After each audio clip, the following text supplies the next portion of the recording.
Channel के माध्यम से ये जानकारी मिली कि कांग्रेस पार्टी ने एक चिट्ठी जारी की है। कांग्रेस पार्टी की तरफ से जनरल सेक्रेटरी ऑर्गेनाइजेशन वेणुगोपाल जी ने एक चिट्ठी जारी की है, जिसमें उन्होंने ये कहा है कि पार्टी विरोधी गतिविधियों के कारण आचार्य प्रमोद कृष्णम जी को 6 साल के लिए कांग्रेस पार्टी से निष्कासित किया जाता है। तो सबसे पहले तो मैं कांग्रेस पार्टी के नेतृत्व का आभार व्यक्त करता हूं कि उन्होंने मुझे कांग्रेस से मुक्ति देने का फरमान जारी किया। साथ ही साथ मैं उनसे ही सवाल करना चाहता हूं, क्योंकि उस चिट्ठी में लिखा है पार्टी विरोधी गतिविधियों की वजह से। तो वेणुगोपाल जी या आदरणीय खड़गे जी कृपया ये बताएं कि ऐसी कौन सी गतिविधियां हैं जो पार्टी के विरोध में थीं और उन्हें कब पता चला। क्या राम का नाम लेना पार्टी विरोधी है? क्या अयोध्या जाना पार्टी विरोधी है? क्या भगवान राम की जन्मभूमि के मंदिर की प्राण प्रतिष्ठा समारोह का निमंत्रण स्वीकार करना पार्टी विरोधी है? क्या भगवान राम के मंदिर की प्राण प्रतिष्ठा समारोह में सम्मिलित होना पार्टी विरोधी है? क्या श्री कल्की धाम का शिलान्यास कराना पार्टी विरोधी है? क्या नरेंद्र मोदी जी से मिलना पार्टी विरोधी है? क्या उत्तर प्रदेश के माननीय मुख्यमंत्री योगी आदित्यनाथ जी को श्री कल्की धाम के शिलान्यास समारोह का निमंत्रण देना पार्टी विरोधी है? क्या भारतीय संस्कृति, संस्कार और सनातन की बात करना पार्टी विरोधी है? तो ये मेरे सवाल हैं जो कांग्रेस लीडरशिप से हैं, और कांग्रेस नेतृत्व को ये बताना चाहिए, देश की जनता के सामने स्पष्ट करना चाहिए कि कौन सी बात और कौन सा बयान पार्टी विरोधी है।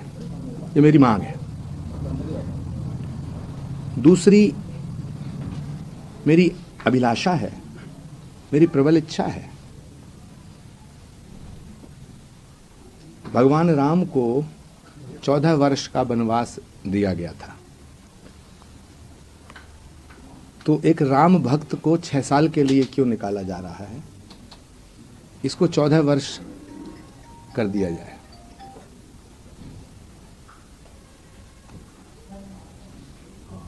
मैं छात्र जीवन से,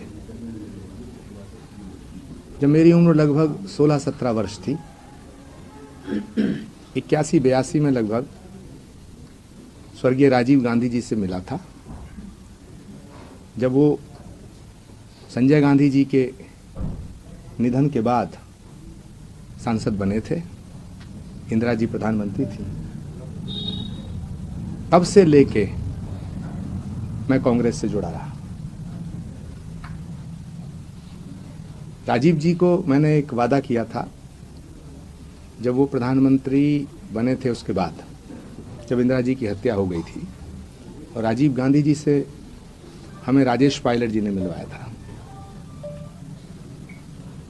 हमने कहा था कि हम आखिरी सांस तक कांग्रेस नहीं छोड़ेंगे, हम अपने जीवन की अंतिम घड़ी तक कांग्रेस पार्टी को नहीं छोड़ेंगे, और इस वादे को हमने निभाया। बहुत से ऐसे मोड़ आए, बहुत सी ऐसी बातें आईं, कांग्रेस पार्टी के बहुत से ऐसे फैसले थे जिनसे मैं सहमत नहीं था। धारा 370 हटाने का फैसला जब भारत के प्रधानमंत्री आदरणीय नरेंद्र मोदी जी ने लिया, तो ये देश हित में फैसला था। कांग्रेस को इसका विरोध नहीं करना चाहिए था। इसी तरह 3 तलाक को हटाने का फैसला, यह हमारी मुस्लिम बहनों के हक में था, इसका पार्टी को विरोध नहीं करना चाहिए था। तीसरा, जब डीएमके के नेताओं ने कहा कि हम सनातन को मिटा देंगे, सनातन डेंगू है, मलेरिया है, कुष्ठ है, इसका समर्थन कांग्रेस को नहीं करना चाहिए था। बहुत से ऐसे मुद्दे आए। एक और बड़ा मोड़ आया जब भारत की नई संसद का उद्घाटन भारत के प्रधानमंत्री जी ने किया। उसका विरोध कांग्रेस पार्टी ने जब किया, जब कांग्रेस पार्टी के नेताओं ने उसका विरोध किया, तो मैंने इस बात का समर्थन नहीं किया और मैंने ये बात कही कि भारत की संसद का उद्घाटन अगर भारत का प्रधानमंत्री नहीं करेगा तो क्या पाकिस्तान का प्रधानमंत्री करेगा। इन सब बयानों के बाद, इन सब बातों के बाद पार्टी के अंदर मुझे अपमानित करने का कार्य किया जाने लगा। मैंने अपमान के बहुत घूंट पिए, लेकिन पार्टी नहीं छोड़ी। कई बार मैं अपने आप से सवाल करता था कि इतना अपमान सह करके मैं कांग्रेस में क्यों हूं। देखिए, मुझे राजीव गांधी जी को मैंने जो वचन दिया था वो आड़े आता था, इसलिए मैंने पार्टी छोड़ने का फैसला नहीं किया। दूसरा, मैंने सोचा कि जो शख्स अपनी दादी, अपनी मां, अपने पिता के साथ सुख दुख में खड़े रहने वाले नेताओं की इज्जत नहीं करना जानता,